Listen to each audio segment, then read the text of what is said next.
ഇനി ഒരു അക്ഷരം വേണ്ടിയ ചവിട്ടി പണ്ടം പൊട്ടിക്ക് ഞാൻ. അവനൊരു അടികാരൻ. സിനിമയിലല്ലാതെ നീ ജീവിതത്തിൽ അടിക്കൊണ്ടിട്ടാ നത്തോലി. നാടകം കളിക്കുന്നവൻ എന്താടാ കുഴപ്പം? 2.5 മണിക്കൂർ തട്ടേക്കരുന്ന് ഡയലോഗ് തെറ്റാതെ പറയാൻ പറ്റണോ നിനക്കൊക്കെ? കണ്ടിടുന്നയൊക്കെ നിന്നെയൊക്കെ ഒടയതമ്പുരാൻ ഭൂമിയിലോട്ട് സിനിമാക്കാരായിട്ടൊക്കെ ഇറക്കിയതല്ലേ? സിനിമാക്കാർക്ക് എന്താണ് 2 കൂടുതലുണ്ടോ? അതോ നിന്റെയൊക്കെ മറ്റടുത്തുനിന്നാണോ മൂലമറ്റത്തേക്ക് കറണ്ട് കൊടുക്കുന്നത്? ആനയുടെ അത്രയും ബുദ്ധി ഉണ്ടെങ്കിലേ അവൻ അഭിനയിപ്പിക്കൂ. എന്നാ അബ്ദുൽ കലാമിനെ വിളിച്ച് അഭിനയിപ്പിക്കടാ.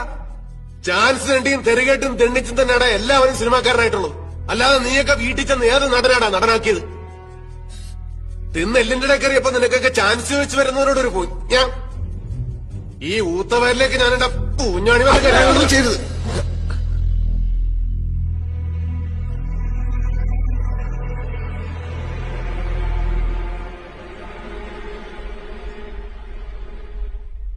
ഇനി പറയണ സാർ, എനിക്ക് അഭിനയിക്കാൻ അറിയില്ലേ? ഞാൻ നന്നായിട്ട് അഭിനയിച്ചില്ലേ? നിങ്ങളിപ്പോ പേടിച്ചില്ലേ? ഇല്ലേ? ഞാൻ ചെയ്തതൊക്കെ ശരിയാണോന്ന് എനിക്കറിയില്ല. അറിയാവുന്ന പോലെയല്ലേ സാർ കാര്യങ്ങളൊക്കെ ചെയ്യാൻ പറ്റും. പറ്റുന്നതിന്റെ പരമാവധി ഞാൻ ചെയ്തു. എന്റെ കഴിവ് തെളിയിക്കാൻ ഇതിൽ കൂടെ ഞാൻ എന്താണ് സാർ ചെയ്യേണ്ടത്? എന്തെങ്കിലും ഒന്ന് ആയിത്തീരാൻ തിരിച്ചു പോകാൻ പറ്റില്ല സാർ. അടുത്ത സിനിമയിലെങ്കിലും എനിക്കൊരു ചാൻസ് തരണം sir. Please sir, please sir.